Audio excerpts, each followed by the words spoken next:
Hello, and welcome to the Tompkins County Democratic Committee's Assembly Candidate Forum. I'm Jim Gustafson, and my younger members have reminded me that in the spirit of June being Gay Pride Month, my pronouns are he and him. First, I would like to make some announcements. We'd like to support other forums that are happening in the community. Southside Community Center will hold a virtual Black Town Hall this Thursday from 4 to 6 p.m. with the assembly candidates on Facebook, and you can, I'm sure, look that up and find your access to that. The Cornell Institute of Politics and Global Affairs will hold a virtual forum with the assembly candidates from 7 to 9 p.m. also on Thursday. And you can understand why we are all getting Zoom forum fatigue, especially the candidates, I'm sure. It made me think of Aretha Franklin's song, Who's Zooming Who? But anyway, so the TCDC is also holding a Zoom meeting with the Biden campaign hosted by Mayor Savante Myrick this Sunday at 5 p.m. If you want to help get Donald Trump out of office, this is your chance to learn how to volunteer in this virtual world by calling voters in swing states from the comfort and safety of your home. Remember, one of the two people is going to be the inaugurated president next January, Donald Trump or Joe Biden. Joe may not have been your first choice, but he's the Democratic nominee with overwhelming support from Black voters. So go to our website or social media sites and sign up to learn about this campaign, about the campaign this Sunday. And remember that you're always welcome to join your local Democratic committee in the town or ward where you live. You can find out how to contact them on our website. And while you're there, you can learn about our other great candidates like Tracy Matrano for Congress and Leslie Danks Burke and Jim Barber for the state Senate. Finally, don't forget that June 16th is the deadline for applying for your absentee ballot for the primary election on June 23rd. Your application must be received by the 16th at the Board of Elections. You can find more information and a video on absentee voting on our website. Now to the assembly candidates who are running for the Democratic nomination for the 125th Assembly District to replace Barbara Lifton, who is retiring after serving the people of Tompkins and Cortland counties tirelessly with energy and passion for 20 years. We all owe Barbara a debt of gratitude. And we all appreciate the candidates being willing to attend these forums tirelessly themselves. This is the third forum for the assembly candidates sponsored by the TCDC. The previous two, along with the two debates of the district attorney candidates, are recorded and available on YouTube, and you can find the links for them on our Facebook and page on our websites, our social media sites and website. And they will be, some of them are still being broadcast on Channel 13, as will this forum be broadcast on public access cable. So we'll begin with opening statements from the candidates. And then following those brief opening statements, we'll go to the questions. Each candidate will be asked, we'll ask the question to all the candidates at the same time, and then in a random order, they'll have an opportunity to answer those questions, 1 minute each. And then at the end, they will have a closing statement, 2 minutes each. So try to stick to the time, folks, so that I don't have to too rudely interrupt you when the timer goes off. And hopefully the timer will be on the screen where you can all see it. Right now I'm looking at my own pretty face, so hopefully you'll be seeing the timer on there when the time comes. So we'll start out with the candidates having their opening statements. And let's go first to Sujata Gibson. Hi, everybody. Thank you so much for continuing to participate and continuing to come be part of the democratic process and learn about all of us. I really appreciate the opportunity. My name is Sujata Gibson. I'm a civil rights attorney. I'm a part-time law professor at Cornell University, where I teach in the areas of civil disobedience defense. And I am a lifelong resident of the 125th District. I'm a mom, an activist, and I'm excited to be here. Thank you. Thanks. Thank you, Sujata. Now we'll go with Lisa Hochul. Thanks, Jim, and thanks TCDC for doing all of this work for us. This is one of the most important election years of our lifetimes. Leadership is needed that understands the moment and will be bold and passionate in support of our people. I'm not a politician. I have sound practical experience as a business leader, a nonprofit healthcare provider, an educational professional, and an activist. I'm ready to lead our people in New York State to a better future. Now is the time for action. Now is the time for boldness. I ask for you to allow me to be that bold individual in the Albany, in the 125th Assembly District seat, and ask for your vote on or before June 23rd. Thank you, Lisa. Now, Bo Harbin. Good evening. Thanks, everybody. It was good to see you all come out tonight. My name is Bo Harbin. I'm a Cortland County legislator, minority leader, Appalachian Leadership Institute fellow, and global IT professional. Oh, I'm back. And I'm running for the Assembly District because we need a strong advocate who understands the issues facing our district. We've seen a lot of change over the past couple of months as we've gotten into this campaign, and I've adapted with those changes. I bring a fresh perspective on leadership, and I hope for your vote in this election. Thank you. Thank you. Jordan Lesser. Yes, hi, everyone. I'm Jordan Lesser, and no one else in this race comes anywhere close to my level of experience of how to draft, negotiate, navigate legislation through the complexities of lawmaking in Albany.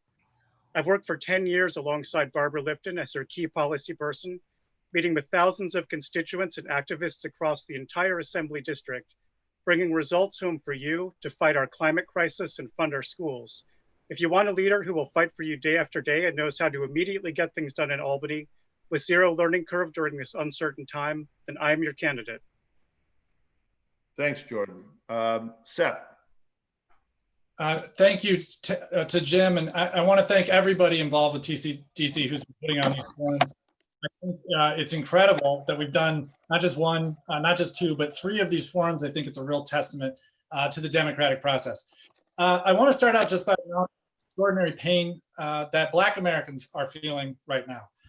You know, over the last week, I have attended demonstrations across the Assembly District. I've seen a tremendous outpouring of support for this cause, Black Lives Matter. And I think we do have a critical opportunity to move forward a progressive agenda at this time. And I'm the candidate running to do that in the New York State Assembly.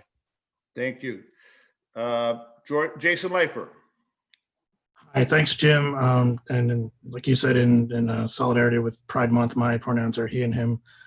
So I'm Jason Leifer. I'm a criminal defense attorney. I'm town supervisor in Dryden. And I think that like SAP, I've attended rallies across the district as well, you know, based to, you know, honor and the passing of, you know, George Floyd and Breonna Taylor and the others before them. I mean, locally, we've had incidents of police brutality, and what we really need to do is not only focus at the state level, but take action at the local level too. You know, when these things could have been done back when Dave Cady's house was smashed in Danby, where, you know, when the Sean Greenwood incident 10 years ago. So what I'm calling on my local legislators to do is to really do things that they can take care of with our local police unions, like band warrior training. Thank you, Jason. Implement the 8 Can't Wait, and then take that initiative further by passing resolutions to make sure that the FCA is gone and other reforms. Thank you. Thank you, Jason. Anna. Hey, thank you. My name is Anna Killis, and I'm running for the New York State Assembly. I've served on the Tompkins County Legislature for the last 5 years. In the past weeks, a movement has taken place, and it is forcing us to come face to face with a harsh reality. Black men and women are under attack, and we need serious policy reforms. Almost every one of the issues we face as a community impacts our neighbors of color at a far higher rate. We must address these inequities. This means passing the New York Health Act, subsidizing a green new workforce, ensuring affordable and quality childcare, and housing for everyone. We have to be intentional to undo hundreds of years of racism, and I'm committed to this cause. I have the experience to do it, and I look forward to all of your questions. Thank you, Anna. I think I've got everybody. Is that right? Did I miss anybody? Yeah, Good. yeah, you got everyone. No one else jumped in, so. All right, good. Thanks. Nobody else jumped in the race yet? No, not yet. All right. Well, there's still time. So let's go to the questions. What do you think is the role of the state legislature in ending police brutality, particularly in the light of the legislation, currently being considered in Albany? And what do you think about the role being played by police unions in criminal justice reform? And we'll start with Bo Harbin. Great, thank you. I think this is an extremely timely question. The role of the legislature is critically important, and we've seen some of these reforms have started in the past. We've seen the Bail Reform Acts of 2019 and some small adjustments in 2020. And those have been critically important to start moving the discussion forward, but we need to do more, and the legislature is critically important to do that. We need to repeal the Law 50A that allows police to hide behind their record. And this is where we need to make sure that the police unions work with us as opposed to working against us. The legislature can also pass the Safer New York Act and make sure that we bring to light issues of police brutality and deal with them justly. We also need to make sure that the legislature legalizes adult use cannabis and at the same time forces us to expunge unjust convictions for adult use cannabis in the past and put those monies to addressing the needs of our communities of color that have been so unfairly impacted by the war on drugs. Thank you, Bo. Can everybody see the clock? I got a message. Can we arrange the screen in a way that the clock is more prominent, Ted? Or is there some reason that Lisa can't see it and the others can? Well, let's move ahead and see if it works. The next person to answer this question would be Sujata. Hey, well, thank you. I think these times call for a radical overhaul of policing in general. I think we really need to consider efforts, certainly as a start to radically defund and demilitarize our police, but I think that there is something to the abolish police movement that we need to look into and talk about at a state level.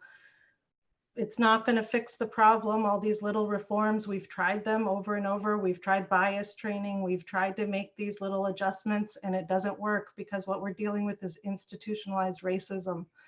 And when that exists, the police, the whole system of policing that we have built is about keeping that system in place. So I think we need to start over. We need to consider what role police really should play and how much more of that we can do in other areas by funding much more important social programs. Thank you. Next, oh, by the way, you have to have your screen candidates in gallery view, and then you'll be able to see the timer. So if you're not in gallery view, if you're in speaker view and not in gallery view, switch to gallery view. The next person to answer the question will be Anna Kellis. Yeah, I think there are a lot of things that we can do, but I think one of the most important things that we start with is partnering with organizations like the New York Liberties Union and the Alliance for Quality Education. They have been working on this for decades, and partnership, I think, is really important. Listening is really important. But there are things happening right now. If they don't happen in this session, I will absolutely fight for them next session, but they need to happen right now, which is permanently funding an independent prosecutor, the STAT Act, which would make it requirement that all of the demographics are documented and their annual reports of all of the arrests from violations and misdemeanors, including those. That's really important. Absolutely, legalizing marijuana, that funding should go into programs community programs, demilitarizing our law enforcement, I think is a move in a direction as long as it is partnered with community programs. That's very important, specifically in mental health support, drug abuse related treatment facilities. There are other things that could absolutely happen is housing as well. That's a really big focus. Thank you. Next, Jason Leifer. So first off, you have to recognize that the unions are there to protect their members. So they're not necessarily going to partner in things. And that's why locally, you need to ban things like trainings that are outside of the department, like warrior training, for instance, like I mentioned earlier. Ending the drug war and mass incarceration through legalizing marijuana and treating addiction as a disease like it actually is. De-escalation techniques. These are things that can be done locally, and they really haven't been implemented. While Sheriff Osborne said that he has implemented a duty to intervene, that's an administrative move. It's not a legislative move, and we could have a legislative move done right now by the city council and the county legislature on that. But at the state level, you're going to need to do that if counties and cities won't do it themselves. Of course, repeal 50A. That's important because defense attorneys like me, we can't right now get the disciplinary records of officers when we're defending somebody, and that's just wrong. Banning military-style weapons as well, and defunding the police, meaning reallocating resources, not getting rid of them, but doing things that are going to actually prevent the low-level crimes that lead to the over-escalation. Thank you. Thank you. Jordan. Yeah, the killing of George Floyd clearly exposed once again the gross inequities in our criminal justice system. A lot of what other candidates have mentioned tonight are already passing. The STAT Act is passing today, the special prosecutors passing today. I'm happy to support all of those initiatives. As I wrote and published this piece on my website the other day. But what we need to look at fundamentally is the role of having the police show up, for every call, every problem someone has, they call 911 and the police shows up at their doorstep. I've been listening to African-American leaders on this issue, including Professor Philip Goff of John Jay Criminal Justice College in New York City. And he's, raising this idea that we send mental health professionals if that's what the problem is. We send child services professional if that's what the problem is. This is what we need to look at to stop having lethal force confront everyone at their door for every issue they're facing. Thank you, Jordan. Seth. So as I've attended demonstrations across the Assembly District this last week, I've really reflected on our efforts to reform the police department in Ithaca. Watershed moment occurred in 2014 when two Black teenagers in the South Side neighborhood, which I represent on council, had a gun pulled on them by an Ithaca police officer. It was a scary incident, and it kicked off a community-wide conversation about race and policing.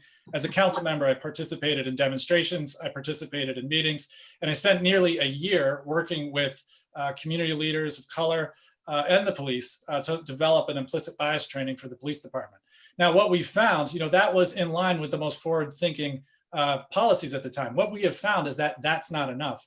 I agree with many of the policies that have been spoken tonight. I just published an op-ed today outlining 8 steps that the state can immediately take to end police brutality at the state level. But what I'll say about police unions is that we really need to hear from voices within law enforcement that are willing to have a conversation about reimagining policing in our society. We haven't had that, and we need them to step up, and we need to hear from them. Thank you. Lisa. Law enforcement is a reflection of our culture, and we as a culture have not accepted the fact that there is inherent bias against people of color in all of our communities. That's why, to some extent, we're experiencing this today, why it took George Floyd after Eric Garner and Breonna Taylor and everyone else murdered by the police to finally force us to address this issue. I don't know, but I hope that this is finally the time that it sticks. I agree with, the beginning efforts with repealing 50A. Federal Program 1033, which is the militarization of the police force. Requiring sensitivity and bias training and de-escalation training is very important. Incentivizing diversity and recruitment will be vital. When you talk about the police unions, it's important to recognize that de-escalation training is safer and more effective in keeping law enforcement officers safe. So in working with our unions, we have to make sure that they understand how it helps them help the people of their community. And I think we have to be very, very clear from a state level what is acceptable and what is not. Because I think it's true that small departments may have a problem implementing many of those things. We don't fund training in Portland, but we do it anyway for de-escalation and for bias. Thank you. And that we do that. Okay, the next question. Realizing that social justice and climate change, excuse me, realizing that social justice and climate change are inextricably linked, what specific steps should the New York State Legislature take right now to give us a path forward? And the first question will go to Sujata. Well, I think, you know, we need systemic change. And one of the things we're going to have to do is figure out how to get out of the economic crash we're in right now, which is disproportionately going to be affecting Black people and people of color, but it's going to be affecting us all. I think we need a guaranteed jobs program. It's the proven way of getting out of this kind of economic collapse. We need to do it. We should do it so that it's a green jobs program and we're putting people to work building the kind of security that we're going to need, because climate change is bringing food shortages. It's bringing water shortages. We're going to have climate refugees. We're going to have big challenges coming that make the challenges we're facing now look much smaller than they feel right now. So I think we need to start growing food everywhere. We need to put community scale geothermal systems. We have a lot of work to do. We have people who need jobs. We need to invest in our small businesses, our small farmers, and our workers, and get it done. Thank you. Bo. So yes, social justice and climate change are inextricably linked, and we need to move forward out of this COVID crisis and really help put people to work. We can use our local resources with TC3, our local colleges, SUNY Cortland, Ithaca College, Cornell, to help train people for these new, everyone, for these new green economy jobs. We've talked in previous forums about the winterization program, being able to help train people for winterization and really be able to jumpstart local jobs and local companies. We can look at other green renewable manufacturing. We see this with my participation in the Southern Tier 8 Regional Planning Board. We're looking at a regionally based clean energy survey to help move forward supporting new clean energy jobs. That has to be tied in with a sense of social justice, making sure that unions fully participate, and then we incentivize individuals to really be part of this. The state has a role to play to make sure that we have a fair and level playing field. And as we've talked in forums past, part of that also has to make sure that we fund the billionaire class down in New York City to help move everybody forward here upstate. Thank you. Lisa. So it's really important that we as a state start to incentivize universities and technical colleges, technical schools to push STEM research when it comes to recruiting students and making sure that we're actively recruiting for diversity, both women, both people of color, including people who may be in recovery and those who have experienced mental illness as well. I'm a part of the Appalachian Regional Commission Recovery to Work program. We'll be presenting tomorrow on helping employers, especially in the green communities, determine how and why it's beneficial to them to be able to employ people who have experienced substance use disorder. So I think it's about the state incentivizing training in STEM fields, sciences that support innovation in the environment, making sure that we're giving people the skills they need to get good green jobs, and incentivizing the green environmental jobs that is our future if we want to keep our earth safe and clean. Thank you. Anna. Yeah, I think I would start by saying equity, equity, equity needs to be the foundation of our green economy and green infrastructure. Those need to be our focuses. The Climate Leadership and Community Protection Act, which is one of the most ambitious initiatives in New York State, it's most ambitious in the country, has created goals for 2025, but we have a task force that isn't supposed to come up with recommendations for another 2 years. So we need those things to be put into place now, upgrading our transmission lines, programs for weatherization. There is a fund that already exists called the Climate Resiliency Fund for small scale renewable agricultural systems. We don't have to do a huge amount of political will to make it happen. It's already there. So putting investments in those funds. These are programs to create a baseline workforce in partnership with community colleges, programs like BOCES, focusing on the gig economy and also union apprenticeships, making sure that they are a part of the solution and a part of the investment so that we can stabilize jobs. Thank you. Excuse me, Jason. Well, what the state legislature actually needs to do here is actually make specific, explicit commitments to not only our BI, POC community, but also to unions, so that we actually have goals to reach. The state's been great at setting lofty, nebulous goals, but never anything specific, and that was reflected in the renewable energy law that passed last year, where union, the portion about union jobs was actually removed. So what we need to do is reinstate something like that. When it comes to cleaning up environmental disaster areas, brownfields, we need to really focus on the communities where people are less well off, because they frequently, those are the areas where lower income housing tends to occur. So we need to just basically refocus from taking care of the haves, take care of the have-nots, and then when it comes to education and training for new jobs, focus on those communities too, because these are the people we want to make sure are represented in the workforce, and they're not represented enough right now. Thank you. Jordan.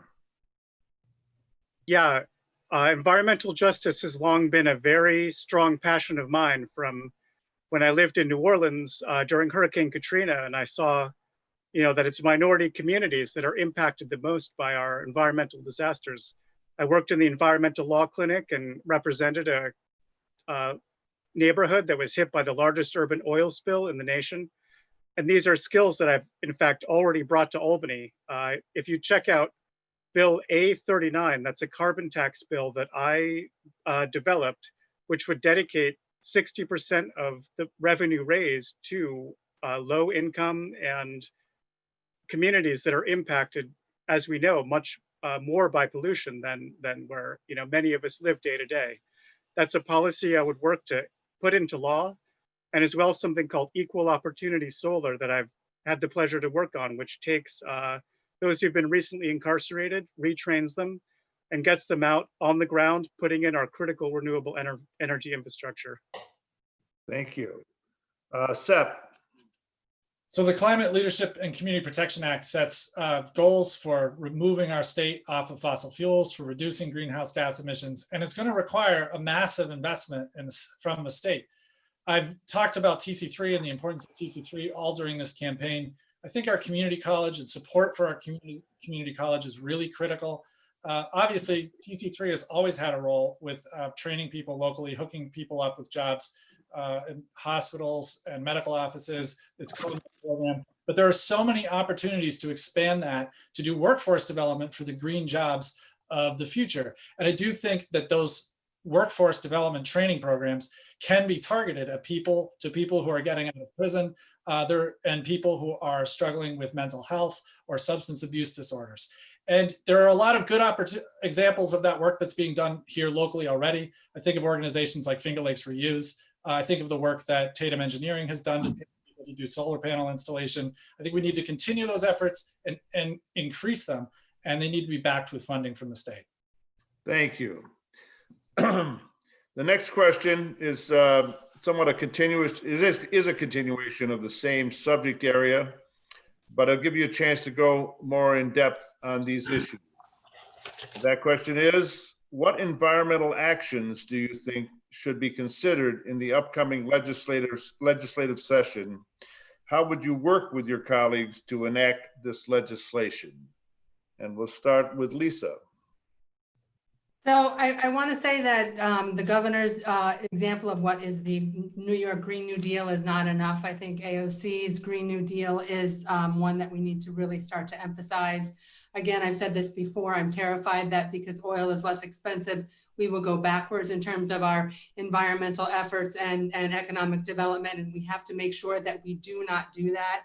But I also want to challenge this group here. In the previous question, when we asked about social justice and the environment, every single answer was about workforce, manufacturing, and trades. Here at SUNY Cortland, they have a fantastically diverse bachelor's-driven educational program. People of color are all over this campus.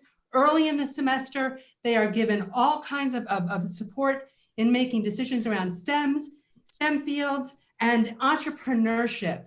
That's where all of this starts. People of color and people who have needs should be encouraged to think big and bold, give them the opportunities to be entrepreneurs, get their bachelor's degrees, get their master's degrees, get their PhDs, and become the next Bill Gates or Elon Musk. Thank you. Jordan. So we know that the largest crisis looming is climate change right on the horizon. And as someone mentioned earlier, we have 3 years until our Climate Action Council even develops a plan. What we need to be looking at now immediately are actions we can take today without waiting for new technology. What I would first do, something I've worked for many years on with Assemblymember Lifton, is this weatherization program everyone keeps discussing. There's existing money we can tap into to go out and weatherize every home and building in our state. The only way we're going to meet our goals is to reduce our energy consumption. Yes, installing renewable technologies is critical, but we need to start using less energy now. I would also introduce legislation to set up a reforestation program. We don't need to wait for expensive carbon sinks that cost billions. We can look today where we can replant trees and begin to withdraw carbon. And I would also invest heavily in energy storage technology. There's a company in Cortland today that has that ability to produce the batteries we need for the future. Thank you. Bo. So there are a number of things that I think we have to do right off the bat with regards to environmental action. And some of these we talked about at the forum the other week. One of the things that hasn't been talked about at any of these forums really is the problem of recycling.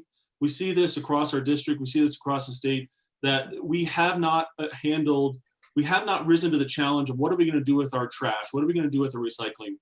The state has to lead on recycling efforts. We need to expand the bottle bill. We need to make sure that we recycle all of our glass or put it to good use as we do in Cortland for alternative daily cover. We need to build regional MRFs to eliminate the small recycling centers so that we can consolidate and do better with our recycling. Otherwise, we're going to be living in a sea of waste. We need to make sure we move forward on the issues of the Green New Deal and support Green New Deal. One of the things we also haven't talked about in all of this is the issue of water safety. Cortland is uniquely situated on top of the aquifer. We need to protect our water sources. We need to protect water in our schools. We need to make sure that we decrease the levels of lead in all of our aging schools across our district. And those are some actions we can take right off the bat. Thank you. Sep. So I realize I only have a minute. There's a lot of things that I could talk about, but I wanted to talk about one thing in particular. The state recently passed the Restore Mother Nature Bond Act, which is a historic bond act. It's $3 billion. It'll actually be going to a public vote this fall, so we should support that. There's a problem with that, the bond act, however, in that it's not really a progressive tax because the taxpayers of the state are going to be paying back the bond and not the fossil fuel industry that causes climate change. And it's also a one-time shot of money. Once that money is used up, it's gone. I think we need to establish a dedicated revenue stream, a resilient infrastructure fund that can go to helping local communities all across the state gain climate resiliency and do smart planning, working in climate change planning into their comprehensive plans. and you can pay for it with a surcharge on casualty property insurance, which is a progressive tax because wealthier people tend to insure more expensive items, whereas poorer people insure less items. So that's one concrete specific action I would take in the upcoming session. Thank you. Anna. Yeah, so there's no way I think anybody could cover everything they want to in 1 minute. I actually did a town hall for an hour and a half with 3 people who have endorsed me, climate scientists, Sandra Steingraber, Bob Howarth, and Tony Ingraffia. So I encourage people to look for that because that gives a much more extensive answer to this question. But something I think it's really important that people understand is 2 of the greatest contributors of greenhouse gas emissions are buildings and transportation. We can do a myriad of things, but if we don't address those 2 things, then we will not meet our climate goals. We have to focus on weatherization. We have to focus on electrifying our transportation system and putting investments in those 2. We also do not have the infrastructure for charging stations. We are one of the most behind states in the country. We absolutely need to put that in place. And we certainly can work on workforce development to address those specific issues. And there are bills that I would bring forward to address each one of them if I were the representative next year. Thank you. Jason. Well, there's a couple of things we can do right now. There's already a New York stretch energy code that's actually optional, so let's not make it optional. Then when it comes to transportation, we know in our rural towns and villages and cities, people don't use mass transit enough because it's not reliable enough. So let's fund it so it is more reliable, so more people will use it. The other thing we can do is stop bringing fracked gas into New York. So how about not allow the Williams pipeline to be built? And then when you're talking about manufacturing, why not require a percentage of recycled plastic to be in every new item that's sold in New York? That'll reduce waste and it'll actually create a market for recycling. Because right now, the market for recycling is collapsing, whether you like it or not. So more of that's ending up in landfills. All of these things are practical. They can be done now. They can be done next session. And like we've done in Dryden already, you don't need fracked gas to build housing or even industrial development. You can do it right now. So let's actually put our money where our mouth is and stop bringing fracked gas into New York. Thank you. And Sujata. Well, I agree with many of the things everyone's saying. Weatherization is certainly high on my list, and the creating the resilient infrastructure through green jobs really directly and locally controlled, I think is very important.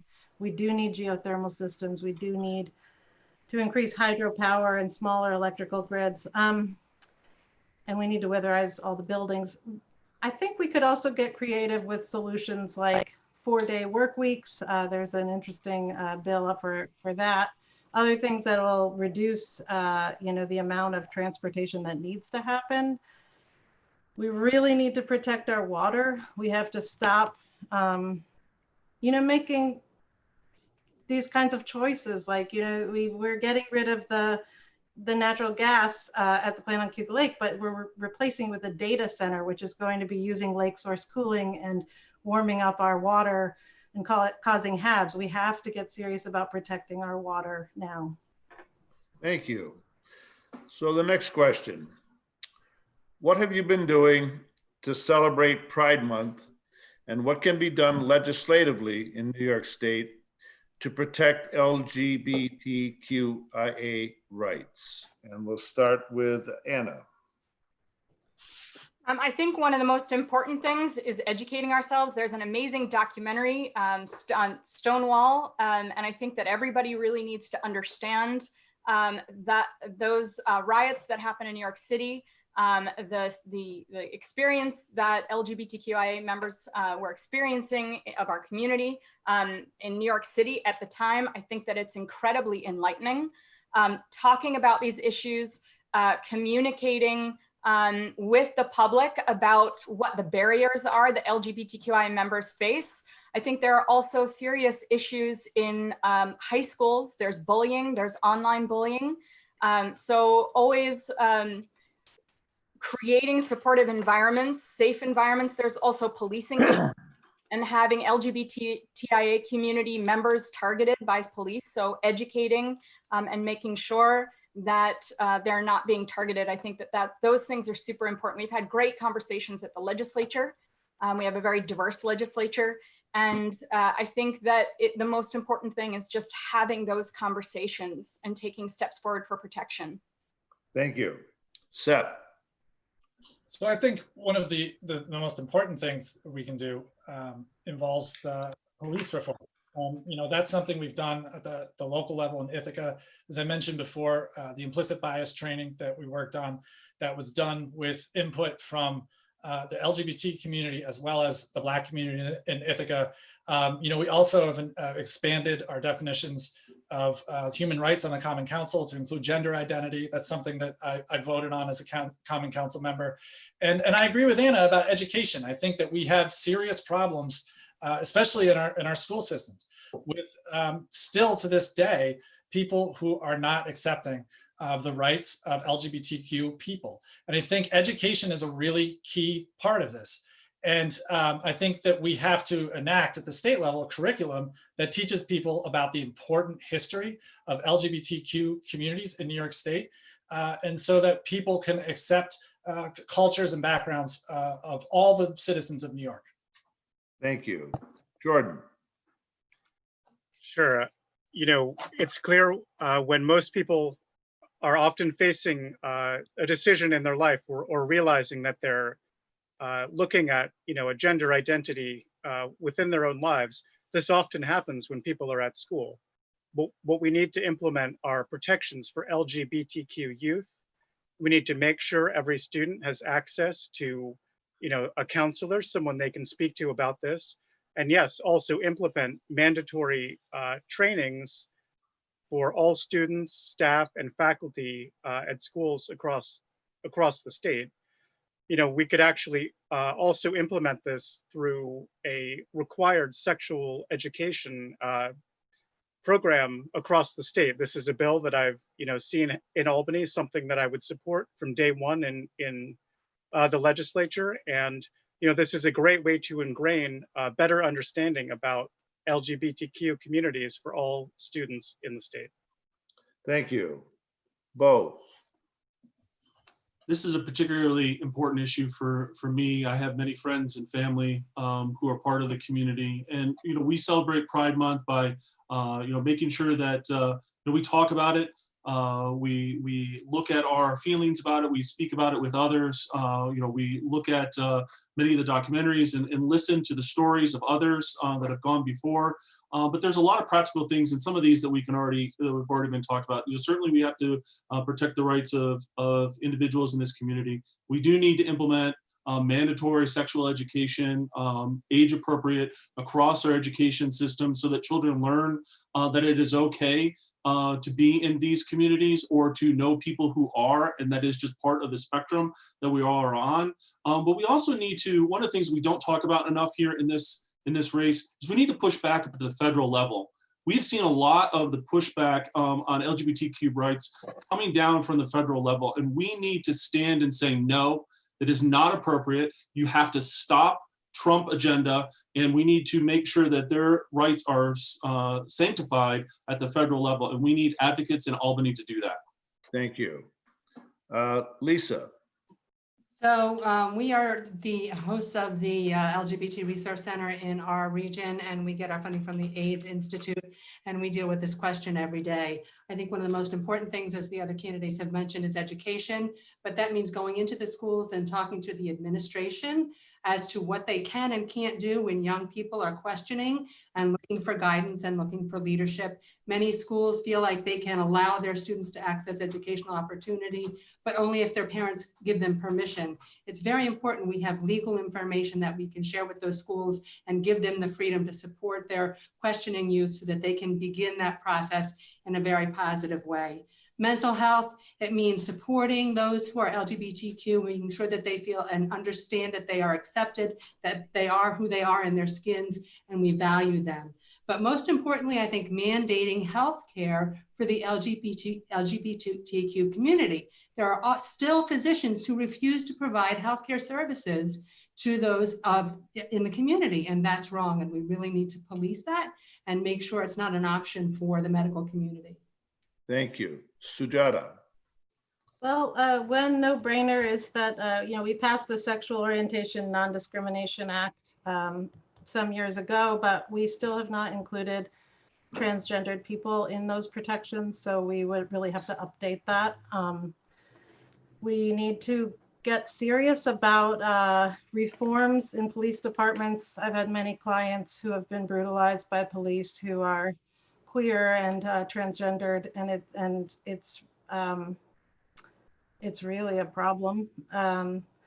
I think it would be, I mean, of course, we need education and we need a lot of other programs. It would be great to start investing more in safe housing and programming for queer youth who often face homelessness and really difficult situations in other kinds of group homes.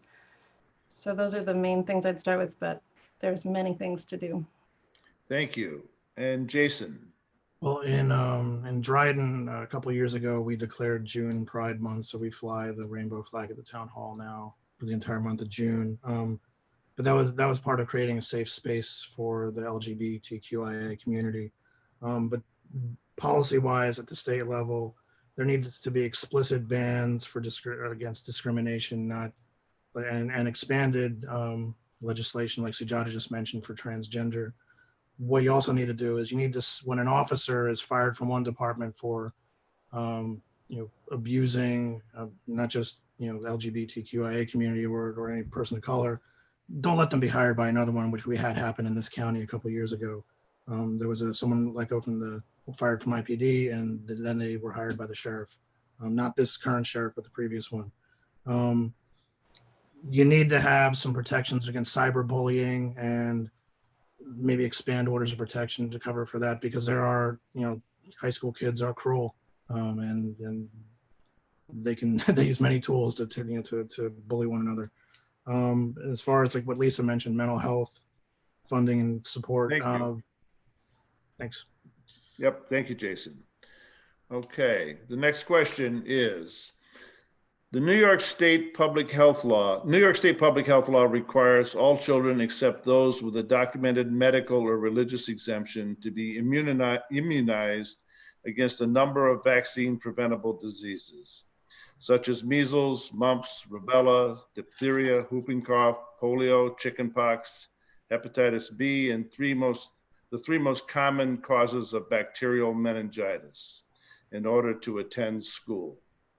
What is your opinion of this law and why?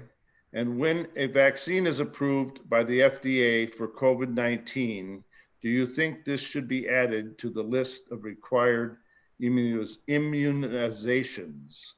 And we'll start with Jordan. Yes, this is an issue, again, that's been not new to the legislature, something we've worked on and seen for many years. I want to say that when the decision was made to require vaccines for children, it was during a serious outbreak of measles amongst hundreds and hundreds of children across the state. So this isn't just a wanton action. This was taken in response to a public health crisis, something we've only seen expand, of course, with the COVID-19 crisis.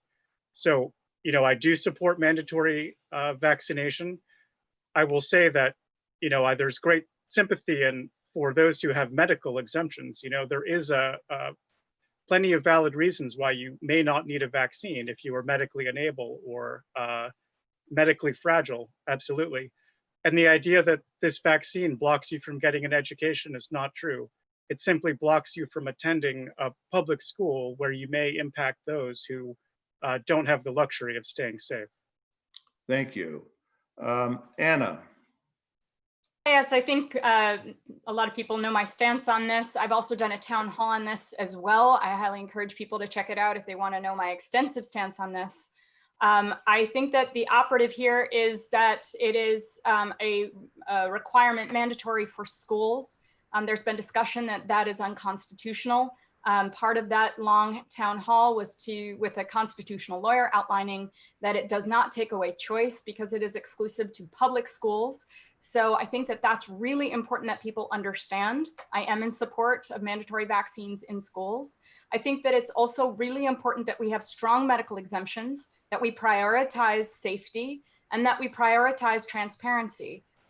Those things I absolutely will continue to push. But I do think that the science is there to show the protections when there is community immunity. And in particular, the most important is that it protects children who are immunocompromised. We talk about choice, but we can't take away their choice. We need to make sure that they're protected by creating immunization among those who can get vaccinated. Thank you. Jason. Yeah, I absolutely support mandatory vaccines. And in fact, I connected Assemblywoman Lifton with my wife, who's an immunologist, so she could talk about the science behind it, because the science is sound for vaccines. And, there are medical exemptions, of course, and those are needed. But, the bottom line is that when there's a COVID vaccine, we're definitely going to need it, and it should be added to the list, because as we've seen, this particular disease, it's not the flu, it's more serious, and it not only has immediate effects on people, it can have lasting effects too. I've had friends who contracted it and they're still feeling the effects weeks later, and sometimes, depending on how bad it affected their lungs, for instance, it may last longer than that, and it does not affect it. I also think it should actually carry over to childcare facilities too, because right now, kids, especially with COVID, they're vulnerable. Thank you. So. Thank you, Jason. Sujata. I'm actually rather shocked at how little my colleagues know about this law. It does not only apply in public school, it applies in all daycare centers, all private school, all public school, any kind of school at all. And they're talking about expanding it to camps. So I'm pro-vaccine, but I also represent medically fragile children. That is what I'm doing right now in this area. I've worked for pharmaceutical companies. I can tell you they can't be trusted. I also work with medically fragile children, and there is a huge problem in this state right now where hundreds, if not thousands of children in this state, I represent hundreds of them, there are many more, have had their medical exemptions overturned. Their treating physicians have said it's not safe for them to get vaccinated, and our current policies allow that to be overturned by school principals who don't have medical training and bureaucrats who have never seen the child. So we need reform. In terms of a COVID vaccine, we don't know yet. It's going to be rushed to market in 18 months instead of the 18 years it usually takes. I think I want to know more about the vaccine itself before I would say, yeah, let's mandate it. I think we need to know about safety, and we need to know about, how long it lasts. If it's a 2-month thing, which is what Fauci was saying it might last, I don't think that's really worth the mandate. Thank you. Sep. Yes, I do support mandatory vaccinations, and I've had a statement up on my website to this effect. And I'll just note that I think the question that you asked might be a bit outdated, because historically there were 2 exemptions. There was the medical exemption and the religious exemption in New York State. The New York State got rid of the religious exemption last year, and the reason they did is that there was quite a bit of abuse of the religious exemption. People who were seeking the exemption for all sorts of reasons. Now, if I had been in the assembly at the time, I would have voted to get rid of that exemption. It was a huge debate in the assembly, was very controversial for a lot of reasons. But I think it's important because I think there was too much abuse of it. And I do think that we need to have strong medical exemptions in place as well, that are only granted in cases where there is proof from medical professionals that the vaccine could have a health effect on the person taking the vaccine. Thank you. Lisa. So, we've been having this conversation for centuries. John Adams' family was ridiculed for getting inoculated against the smallpox. So this is not new.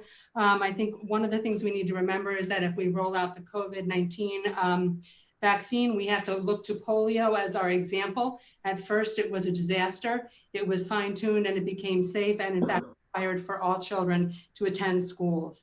I think it's important we remember that we vaccinate those who can be vaccinated to keep those who can't because of medical exemptions safe. I think we have to take the bureaucracy out of healthcare. That is a problem in every aspect of our healthcare system. So to Sujata's point, making sure we have very strict and strong medical exemptions that are made by epidemiologists, not by bureaucrats.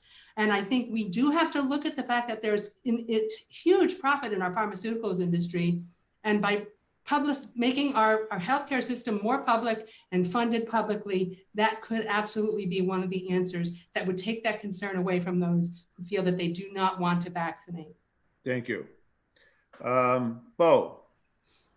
Sure, I think this is a great question. It's one that's come up before in this forum. And in that previous forum, we were asked if we would make a public statement. I have published a public statement about vaccination. And I can sum it up very simply. Yes, I support vaccinations. I support mandatory vaccinations for children. It is critically important to protect all of us from these preventable diseases.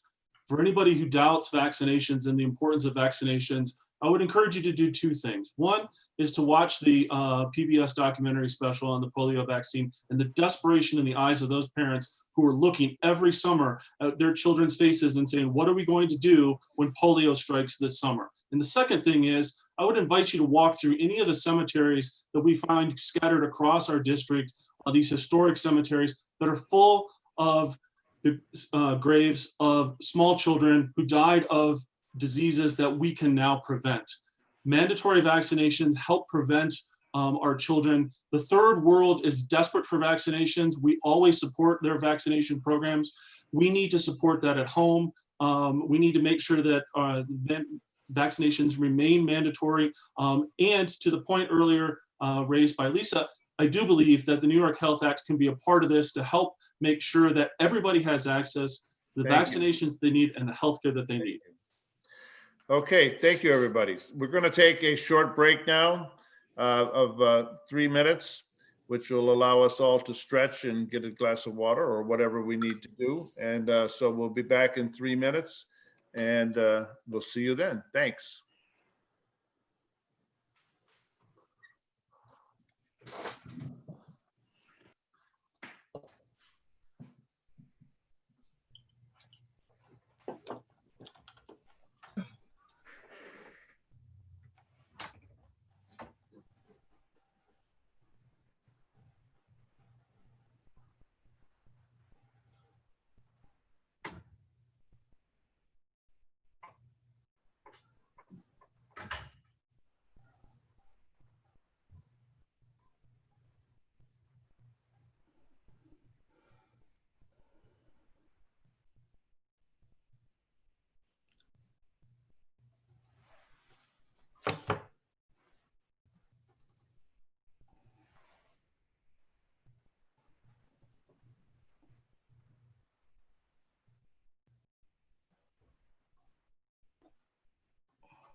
Make sure you unmute yourself when you come back. So there you go. I think we're still missing a couple folks.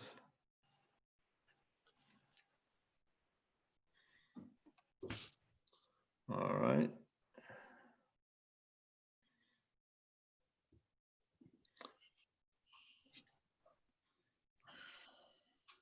So while we're waiting to get started again, I just want to remind you once again to check out our social media sites, Facebook, Instagram, Twitter, and our websites. It has, they'll have lots of information on the various campaigns and candidates and the activities of the TCDC.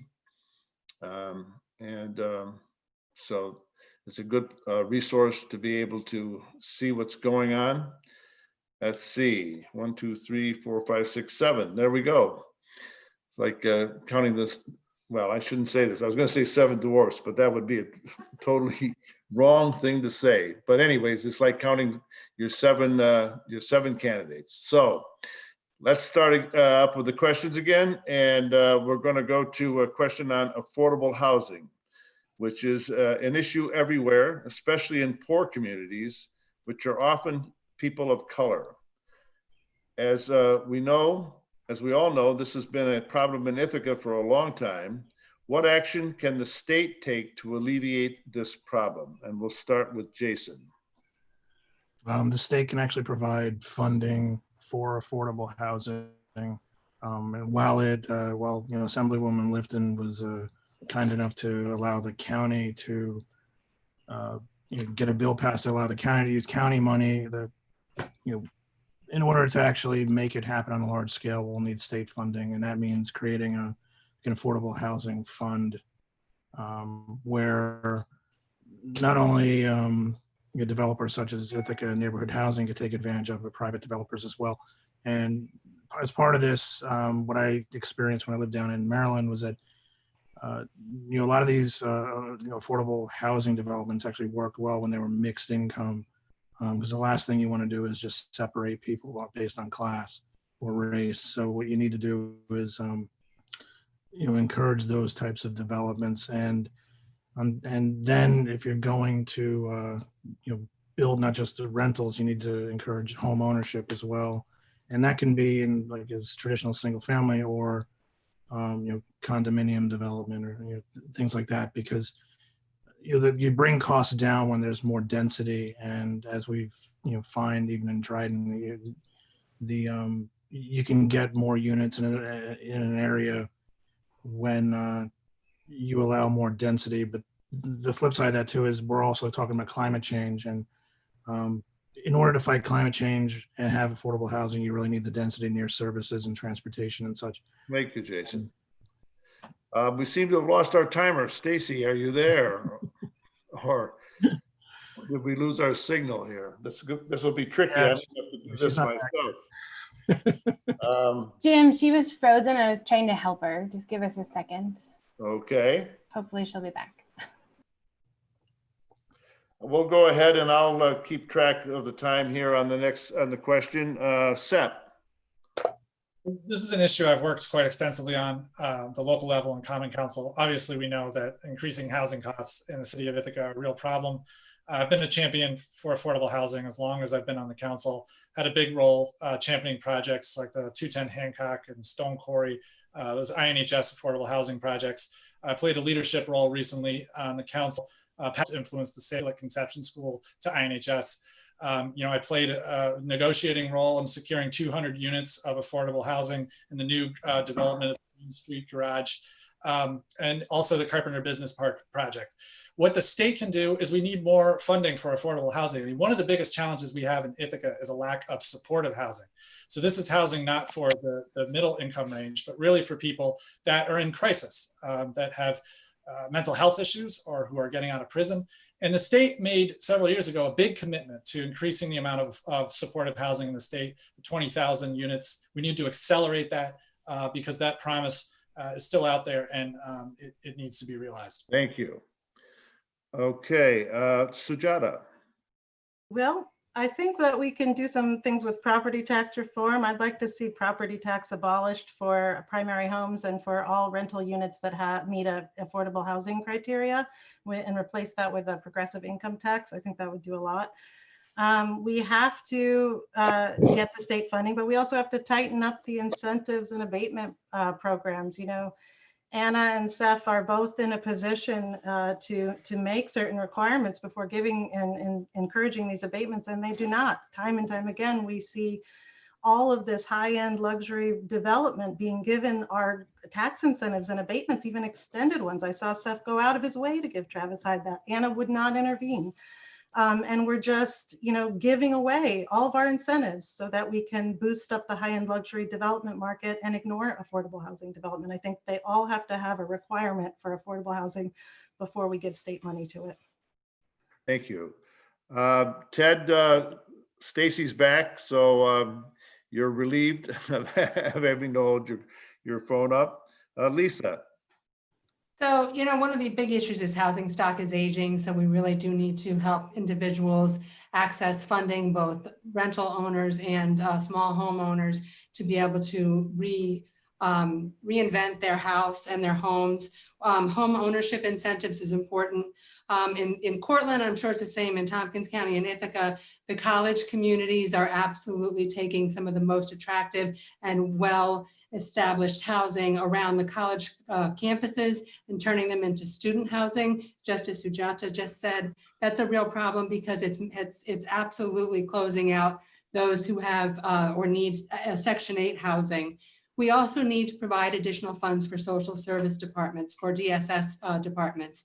They do not have enough funds to be able to compete with students when they're trying to find housing for their clients. And it's super important because we do have people who need not just supportive housing, but someplace to go after supportive housing. And what it's doing is creating pockets of mental illness and drug abuse that just add to our fiscal burdens moving forward.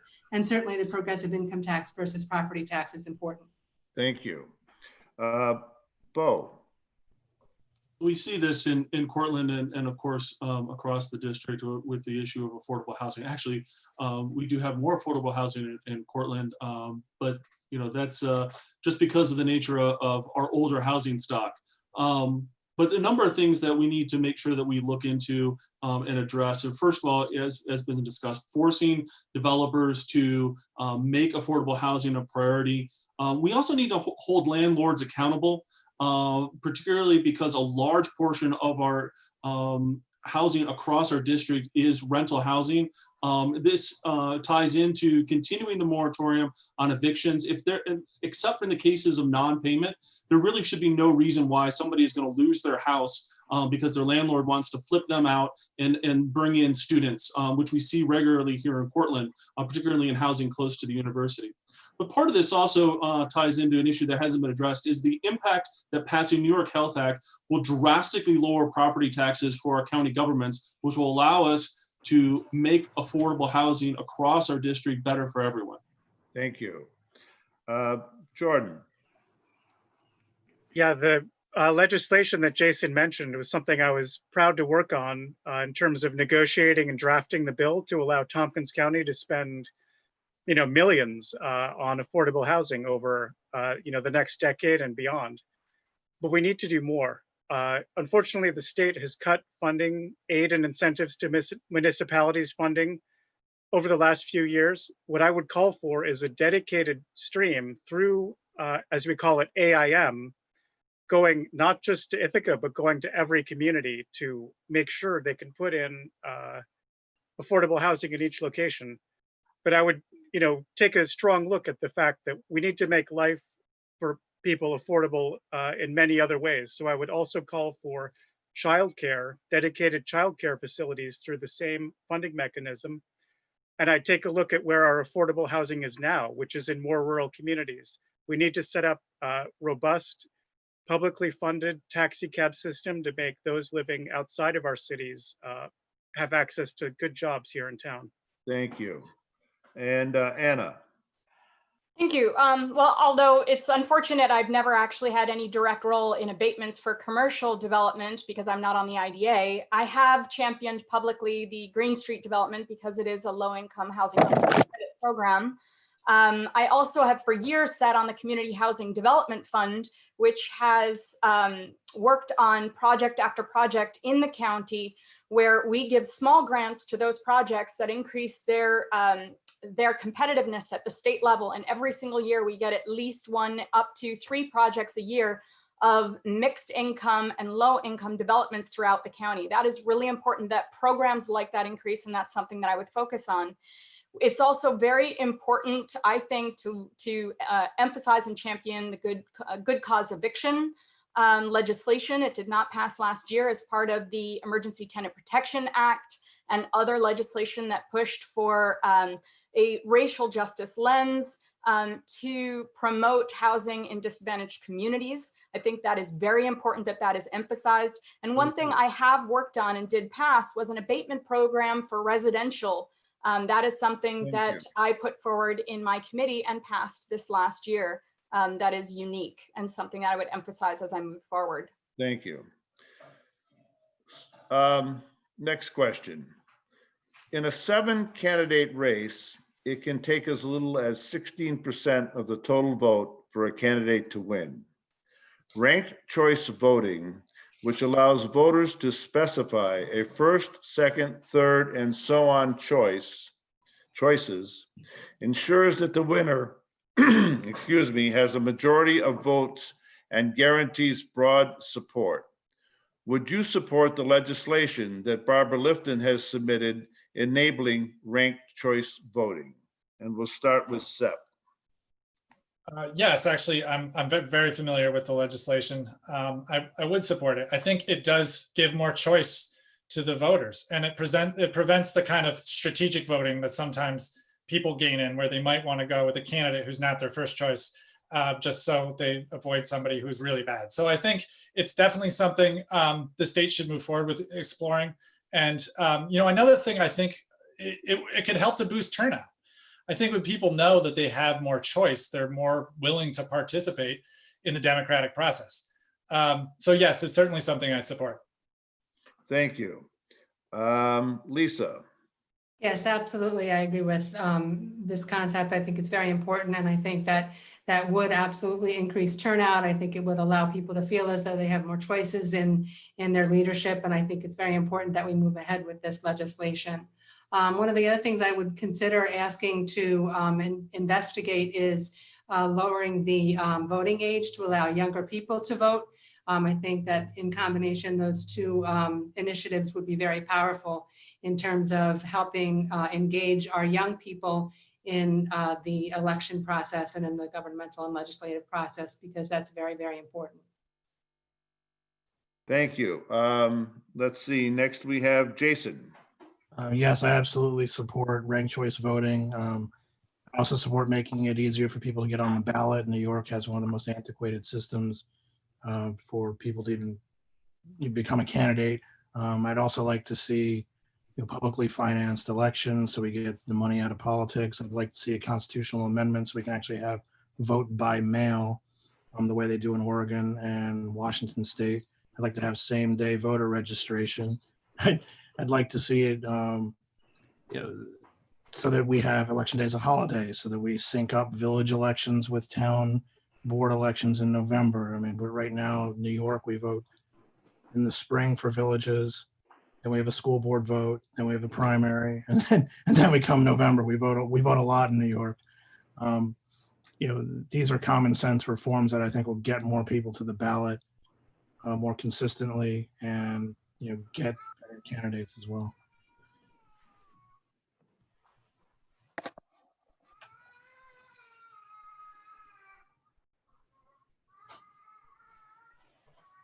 Jim, you're muted. Yes, I muted myself. Sorry about that. Anna. Yeah, I think this is a very simple answer. Anything that will increase democracy and participation in our democracy is a good thing. Absolutely. I think that anybody would be hard pressed to argue against that if they were in favor of engagement in our democratic process. So absolutely, I'm in support of it. I would champion it. I do agree. I think that other things that have been brought up, like automatic voter registration, is absolutely critical. And you know, I'm going to take this moment because I have a minute. You know, the changes that were made that will take effect on fusion voting are unfortunate. That will decrease the threshold that the number of voters are needed to be on the ballot for more parties is now higher, and the likelihood of having more parties will be lower, which decreases the number of people who can run, who could potentially run, and decrease potentially the participation. So I think that's something that also needs to be revisited. You're muted again, Jim. Sorry about that. I'm trying to keep background noise down. My apologies. Sujata. Absolutely. You know, I'm going back and forth between ranked choice and approval voting, but and I have a forum next week to talk to my friend Howie Hawkins about it on the 17th at 8 p.m. I hope you guys will tune in because he's experienced both and kind of is going to just talk about what that means. But we've got to get out of this this two-party system where we keep getting, you know, rounded into voting for the lesser of two evils. That's not what voting should be about. We should be able to vote our conscience and our heart. We need to have more voices at the table. We need to stop a good cop, bad cop system that we have now. And I think it's either ranked choice voting or approval voting, but we've got to do some major reforms so that it's actually possible for people, for third parties to be viable and for more voices to be heard. Thank you. Bo. Yes, absolutely. I'm one of the first candidates in this race to take the Fix New York Democracy Pledge published on their website, which does a bunch of different things with regards to elections. One of the key ones is expanding ranked choice voting. I'm very much in favor of ranked choice voting. We've seen it work successfully in other states. It's time we roll that out across New York and across the country. We're also coming to the end of our census. We are about to have a redistricting start here in New York. We need to have a truly independent redistricting committee, which is another part of the pledge. And we need to make sure that we increase ballot access across the board. This would expand to allow individuals who are the age of 16 or higher to be able to register to vote because their voice needs to be heard right away. The moment you register for a driver's license, you should immediately be registered to vote. No ifs, ands, or buts. There's lots of things we can do to make sure that we expand the enfranchisement of all of our citizens. And I would challenge everybody on this panel to take the Fix New York Democracy Pledge right now. Thank you. And Jordan. Yeah, you know, despite what Sujata just said, I will make clear there's nothing wrong with voting for a lesser at all. But, you know, I was glad to have worked with Senator Krueger and her staff on the ranked choice voting bill that Barbara sponsored. And I, of course, would support it. And I think it's a great first step. But this bill only allows that local option to allow ranked choice voting to apply to local races. So unfortunately, in a 7-way assembly race, this bill would not actually take effect. But, you know, often when we're passing bills, you know, looking at a significant change in our election law, we need to do something like this, create sort of a pilot project to show people this works, we lead to a democratic result. So I would support that and then support the next step to take it further. You know, and as along the lines of increasing voter turnout for college students, I would support that we, at every time a student registered for classes or got their student ID, they would be confronted with the choice to also become a registered voter. Thank you. All right.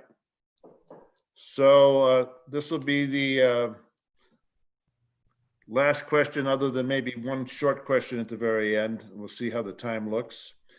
There's a thing in politics called the elevator speech. So imagine you're in an elevator with a voter and give us your 1-minute pitch explaining why you're the best candidate in this primary. And we'll start with Lisa.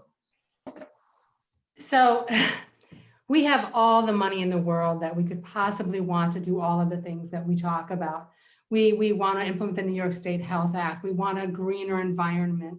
We want green transportation. We want voting rights. We want housing. We want childcare. We want education. I'm the individual that can walk through the door, talk to the people in Albany, to the officials at the Department of Health, at the Office of Mental Health and Office of Alcohol Substance Abuse Services, to other assembly leaders, and make sure that we're implementing the programming that will allow us to pay for the programs we need and that we want. I spent the entire weekend working with Barbara Lifton and Donna Lupardo, trying to explain to them why we needed to have the governor extend Executive Order 202.1 that allowed us to continue to provide mental health services via telehealth. Nobody got it. I get it. I can explain it. I can work with the people in Albany that need to help it get done. And then, of course, what happened at the 11th hour, the governor signed the extension. We need someone who's bold, with solid experience, who understands how Albany works. And that's me. Jason. Well, I think in my case, it's we're dealing with Albany, where big moneyed interests have actually ruled the day for years. And in Dryden, I've been able to stand up to these interests, whether it came to banning fracking. Right now, we're doing it with Spectrum by building out a broadband system.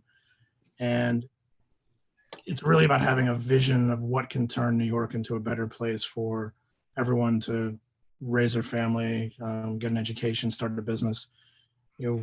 One of the things we talk about is the New York Health Act, and that ties into so many things, whether it's lowering our property taxes, getting rid of the health insurance industry, which doesn't serve anyone any good, and improving healthcare. That, I think, is the beginning of the domino effect that will change New York for the better for everybody. And since I've already stood up to the fossil fuel industry, I'm standing up to the telecom. I'm going to be able to stand up to the health insurance industry as well, so that we can get New York moving again and make it a destination for people and keep our families and our kids and our grandkids here in the state instead of watching them flee to Florida and the Carolinas. Seth. So I would say that, I have experience of 8 years on the Ithaca Common Council, where I played leadership roles, passing legislation, large and small. I also have 5 years of experience working in Assemblywoman Barbara Lifton's office, which has given me a familiarity with the state issues, as well as knowledge of the district. Worked with community leaders from Trumansburg to Cortland.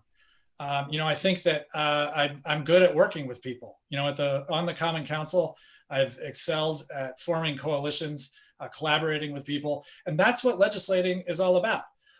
It's not enough to just have good policies. You also need to have the people skills and the ability to work with people in order to put those policies into place. And I have a proven track record of doing that on the Common Council. And I think especially now, when we are facing this pandemic and all of the economic fallout, the challenges, we need to send a pragmatic leader who is a consensus builder to Albany, so we can address the very serious problems that are facing us in the state.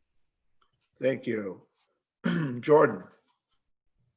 Yeah, much of my political and professional career has been based around a deep, abiding interest in developing policy, working with many groups, listening to constituents to come up with realistic, effective solutions for you. I've been doing this for 10 years with Assemblywoman Lifton.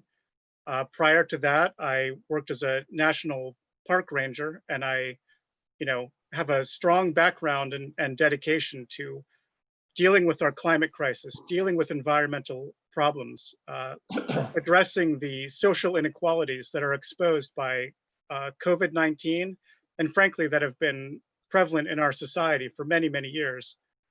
I know how to immediately hit the ground running in Albany. Day one in January, I've worked with many, many staff members, assembly members. I have respective leadership in the assembly. I've been recognized for my work with national fellowships with councils of state government, and I will be the most effective representative and advocate for you. Thank you. Sujata. Well, the house is on fire, and I think I'm the only candidate who's going to go in there acting like the house is on fire. I've spent 20 years fighting for change and making change. I've been a union organizer. I've been on the ground as a successful attorney for 13 years, working with movements, working with small businesses, small farmers, families in crisis, indigent defendants. I know how these policies translate into problems on the ground and successes on the ground. And I know how to, to listen to people and take that action forward to make changes. I've, worked on legislation. I've been in Albany. I've been on statewide committees. I've made appointment recommendations to Governor Cuomo for Court of Appeals judges. But I think even more important, if we're going to make the kind of systemic major change we need right now, we need somebody who knows how to work with the people. And that is what I do as a movement lawyer. Thank you. Anna. Yeah, I think that I'm the most well-rounded candidate for this job. I am an activist, I am a scientist, and I'm a public servant. I have worked for the last 5 years in a bipartisan legislature representative of what we would experience, what I would experience in the assembly. I have passed every single piece of legislation, small and large, that I've ever brought forward in the Tompkins County Legislature, showing my ability to do coalition building, representing not just urban, but also very rural communities, both. I have been endorsed by Eleanor's Legacy, and we have been meeting every single week and building coalitions and networks. There are over 20 of us. The hope is that there'll be many of us that will be there, and we have a strong coalition and information we've shared and connections and relationships that are really important. I am the co-chair of a progressive network of elected officials across the entire state. It's a national organization. And I have been working with them as well as on the standing committee of New York State Association of Counties. So I have extensive state experience, local experience, coalition building, and strong background in the areas that we deeply need to focus on, such as universal health care, universal child care, absolutely a focus on the environment. Thank you. And just as a quick, just raise your hand. I know this question came up at previous forums, but I think you all committed to support the winner of this primary in the general election. So raise your hand if that's still your position. Jim, I'm sorry, I don't think I had an opportunity to give my elevator speech. Oh, I'm sorry, Bo. I apologize. Yes, you're right. You didn't. That's all right. I'll still raise my hand. Yes, I still support. So appreciate the opportunity to put out my elevator speech. I mean, we have big problems facing our district, our state, and our country. And we need somebody who is a proven leader to go to Albany and work for us.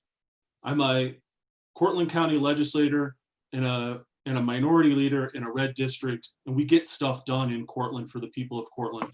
We're able to move forward important issues on climate change, but lots of local issues as well to make sure that the people are taken care of here in Cortland. I am the one who is more than happy to shoulder that burden, to move things forward, to make sure that we get stuff done. But beyond that, I've taken it upon myself as an Appalachian Leadership Institute Fellow to look even larger. I am connected with individuals, and I've worked with individuals from Starkville, Mississippi to Albany, across our entire larger Appalachian region, because the great ideas for how to move our district and our state and our country forward don't just come from New York. They come from all over the country, and we need people with a broader vision. And I'm going to be that person to bring the broader vision to Albany for all of us. Thank you. So let's try this again. Is that all the people who are committed to supporting the winner of the primary, please just raise your hand so we know that you are. Okay, great. Thank you so much. Democratic unity is absolutely critical, and the party will, Democratic Party and Democratic Committee will be supporting the winner of this and primary and all the other Democratic candidates in this race. So I appreciate that, and I appreciate your participation in this forum, as I said. And now we can go to the closing statements, and we'll start with Bo, who we almost overlooked on the last one. And this is a little redundant with what you just said, I understand, but it gives you a chance to expand further on whatever you want to say about the campaign and your candidacy, given that this is the last of our forums, not the last of your forums, but at any rate. Great. Well, thank you, Jim, and thanks to all the members of the Tompkins County Democratic Committee. It's been my pleasure to hear from everyone through these forums, online connections, phone calls, messages, and more. I do wish we had had an opportunity to meet face-to-face and really have robust face-to-face discussions, but I'm confident that time is going to come soon. I wanted to wrap up tonight with a few final thoughts about this election. I jumped into this race because I wanted to make sure Barbara Lifton's legacy of strong advocacy for our district is continued. My years as a county legislator, as minority leader, as an Appalachian Leadership Institute fellow, and as a global IT professional have equipped me with the experience needed to be the strongest advocate for our community. I work hard every day to help defend our most vulnerable citizens. I advocate tirelessly for our residents, and I work hard to foster connections across our community, our district, our state, and the wider Appalachian region. Following Barbara's example, I'm going to work just as hard for each of you in Albany. We have a unique opportunity in this election to send a seasoned legislator to Albany. I believe that listening deeply to achieve understanding is more important than yelling the loudest. I believe in the unique value of all of our citizens and their right to live freely and safely. I believe that our path to racial justice will be long, but one that must be traveled. I believe each of us deserves healthcare and affordable housing. I believe the greatest gift we can pass on to our children is a clean earth that starts with building a sustainable and renewable economy. I believe that we need to make the billionaires pay their fair share to help fund our education from childhood through college. And I believe we cannot allow special interests or international corporations to steal our economic recovery. And finally, I believe that I will be the strongest advocate for our district. And for these reasons, I ask for your vote in this election. Thank you all very much. Thank you. Sujata. We're in a state of emergency, and we have been. You know, we have a corrupt system. We have a healthcare crisis. We have an untenable racial justice issue. We have a system that is upholding the interests of the elite and powerful over the rest of us for decades, and legislators who allow that to go on. We don't have time. We're about to go extinct from the climate crisis. We don't have time for Band-Aids upholding the status quo. What good is it to pass every piece of legislation if you're not actually making radical changes to this broken system? What good is it to hit the ground running if you're just going to uphold the status quo that failed us and got us here? Many of my colleagues have been in a position to make changes, and they have not meaningful changes, but largely they have upheld the status quo. The pressure to remain neutral or to avoid major systemic change will be even greater in Albany than here. We need to seize this moment if we want to have a chance to fundamentally change the way that we do things, to take our power back from large corporations and start investing in our small businesses, our farmers, and our workers, and our people. We have to dismantle this system of inequality.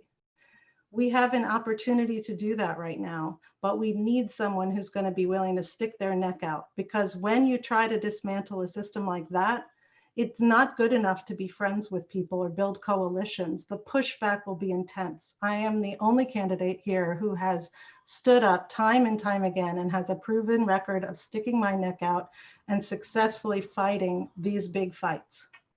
We can create a system to take care of everyone, but we're going to have to do that, we're really going to have to take a chance and to invest in something big. So if you want things to change, I need your vote.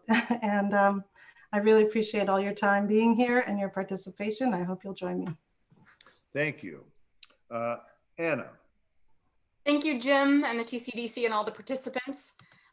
This district is bigger than the city of Ithaca, and the goal of our campaign is to reach as many people across the district as possible.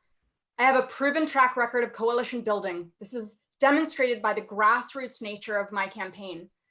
I have been endorsed by a highly diverse group of multiple large labor unions representing both Cortland and Tompkins counties, such as the entire building trades, the bricklayers and allied craft workers, United Healthcare Worker Union, and the plumbers and steam fitters. I have support around the state, including former gubernatorial candidate Cynthia Nixon, the Working Families Party, Eleanor's Legacy, and a group of dedicated role models in the community, women who are members of the government, who are artists, who are writers, and strong activists in the community. I want to also thank you to the physicians and prominent climate activists who have endorsed my campaign and supported me and mentored me. I also have the support from renters, landlords, and local developers alike. This is the type of coalition building that is necessary to get important progressive legislation passed at the Capitol. No one can be at the head of the table, but everyone needs to be at the table for real solutions. I am a progressive legislator. I have passed every single piece of legislation I've brought to a bipartisan legislature. I have effectively governed for a county that is both highly urban and rural, and I have years of both local and state experience. I'm a lifelong activist and a public servant, and I would be the only public health scientist in the entire state legislature. I truly believe that I am the right person for these times to represent us in Albany as we come out of this pandemic and we need to focus on economic recovery. I am committed to the fight for policy for the people as our next state assembly person. And you can find more information about my campaign at kellisforny.com. And I look forward to seeing all of you when we're able to reemerge and engage in the community safely. Thank you. Thank you. Jason. I'm asking for your vote in this primary because we do live in serious times. It's not just about COVID, but it's about fighting to make equality part of just our existence. We've seen from the recent protests that people are hurting, and these communities have been hurting for hundreds of years. In order to do this, we're going to have to bring sweeping change to Albany, and it's not just about economics. It's about really bringing some humanity back there. And in Dryden, I've been leading a town as a progressive beacon, I would say, for the 125th. We started out when I first joined the town board, and really when I first moved to Dryden, we were Republican dominated. It was very conservative, and now we routinely do things like fight climate change, bring renewable energy, take on big moneyed interests like the telecommunications companies. We're forward thinking to not only take care of our farmers, but also our school districts, our local business owners. And all this is done by some quiet coalition building. We do things like build a rail trail by bringing people from all political backgrounds together. We do things, and we do all this while managing a budget that's not quite the size of the city, but we have about half the population. And I think people don't necessarily know that about Dryden. So Dryden is the kind of community that me and my fellow board members like to call the Dryden miracle sometimes, but we really do just get the work done. We're not always out there beating our chests about it, but when it comes, when it comes right down to it, we are the kind of community that I think the 125th should look towards, and I want to bring that kind of leadership to the 125th so that nobody's left behind. Thank you. Jordan. Yeah, thanks for the opportunity to participate here, Jim, and to everyone. As I just said, much of my career has been, to this point, focused on public service and an inherent interest in policy that will help our community. When I worked in Louisiana as a national park ranger during Hurricane Katrina, I saw the devastation it brought to people's lives and the environment. And I knew I wanted to focus on real solutions to prevent this kind of failure of government from happening. That by going to law school, specializing in environmental law, and understanding where our systems have ingrained structural inequalities like the wage gap, gender discrimination, and racial disparities, I could work toward a better future for us all. I returned to my hometown of Ithaca, and I reached out to Assemblywoman Lifton with this passion to make a difference. I began working with her at the start of the hydrofracking battle and was a key player at the highest level of state policymaking, as well as in the local zoning lawsuit ban in the town of Dryden. My work on fracking let our community lead the state, set an example for the nation and the world, how to push back against the destruction of our water, our landscape, and economy at the hands of big oil and gas. Fighting climate change and environmental harms, including harmful algal blooms, is a core value of mine. I alone have the expertise and the relationships in Albany and the ability to immediately make a difference to protect our community and our planet. While I respect the local government experience of other candidates, It's clear that Albany is a much more complicated, difficult place to navigate, and I'm the one who brings that experience today. I will not let you down. I want to ask you now, what do you want in a leader during these uncertain times? It's clear we're facing a recession due to COVID-19, which has put many out of work. Families are struggling and difficult state budgets are looming. This is not the time to take a risk with an elected official who doesn't know how to accomplish our goals in Albany. It could take even several years to understand and successfully navigate the budget process. I've been at the table as an advocate for you for years and will continue to fight for you in Albany. Thank you. Check out my website. Sep. So obviously this has been an incredibly tumultuous couple of weeks that we've been in. And I have to admit, it's humbled me, and it's made me reflect on my time serving in local government. You know, I represent the 2nd Ward in the city of Ithaca, which is one of the most diverse neighborhoods in the city. It's the home of the historically Black neighborhoods in the city. One of the first things I did when I got on Common Council is I participated in a talking circle on race and racism, which is run by the Multicultural Resource Center. Met with Black people, people of diverse backgrounds, people of color, and talked. And I learned through that experience the value of listening and the value of understanding. And that is the value that I have tried to bring to everything that I've done as a legislator. You know, just yesterday evening, I participated in a forum with local Black leaders. You know, I heard their questions and I did my best to respond thoughtfully. And one of the things they told me, which really stuck with me, is that we're in a unique opportunity right now. And we need to be pouring the same level of energy into grassroots coalition building that we brought to the hydrofracking battle to the movement to protect Black lives. I have been so impressed by all of the demonstrations that I've seen across this assembly district. I know that I stood with my neighbors in Courthouse Park in Cortland. I know that there was a Black Lives Matter protest in Homer. And we are in a really critical time. And I think it's so important that we harness this progressive energy that we're feeling right now to enact real police reform at the state level, to pass the New York State Health Act so all of our citizens can have access to affordable and quality healthcare, to protect our environment. Climate change is the greatest existential threat that we face, and to recover from this terrible pandemic and terrible economic crisis that we're facing. I have strong leadership across the assembly district as well as at the local level. I'm a coalition builder, and I strongly believe that I am the best candidate to lead in the New York State Assembly. And that's why I'm asking for your vote in the primary. Thank you. Thank you. Lisa.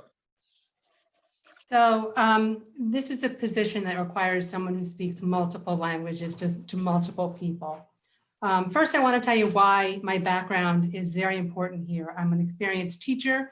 I'm a member of TC3 staff. Formerly, I worked in higher education. Right now, I work in a highly regulated environment around behavioral health and mental health issues, dealing constantly with the needs of healthcare every single day. And I see the people who approach our organization for supports, and they are dwindling away rapidly. I work in an environment where conflict of interest must be disclosed, where compliance and integrity are vital, and full disclosure is important. I am an economic development leader, and I have educated workforce members that need my support. I'm not a politician. I've led my life's experience here in Cortland. I've raised my family here. We live in a community that's safe, where we're lucky to say law enforcement who cares and who is anxious to listen. We live in a community that is rural, but we also have the wonderful Ithaca city that can support a lot of the other economic development ideas that we'd like to implement here in Cortland. I just want to say, for Parks and Rec fans who know Leslie Knope, I just want to quote her here. If I seem too passionate, it's because I care. If I come on strongly, it's because I feel strongly. And if I push too hard, it's because things aren't moving fast enough. I've raised my family here, and I realize that we as a family are in a seminal moment in our history. We need someone who can bring all people together, coalesce around ideas, listen to others, work multiple levels to help our region and our assembly district succeed moving forward in this crisis and all those that are coming. I ask for your vote for the 125th Assembly District on the June 23rd primary. Thank you very much. And thank you to all the candidates. And I think we should be very grateful and very proud that we have 7 such highly qualified, bright people running for this seat. It's the luxury that I'm sure other assembly districts wish that they had when these seats open up. So thank you so much for all of you. And thank you especially to the team behind me that has helped put this on. Stacy Demas did our timing tonight. And Ted Crane and Jennifer Lyons have been absolutely infallible in making this all run smoothly. And so thanks to all of them. Thanks to the people that helped sort through all the questions that have been submitted by the folks that participated that way. And so good luck to all of you. And good luck and a good night. I think somebody used to say that as the news signed off. So thank you so much. Good night. Thank you, Jim. Thank you. Good night. Thank you. Thank you very much. Thank you.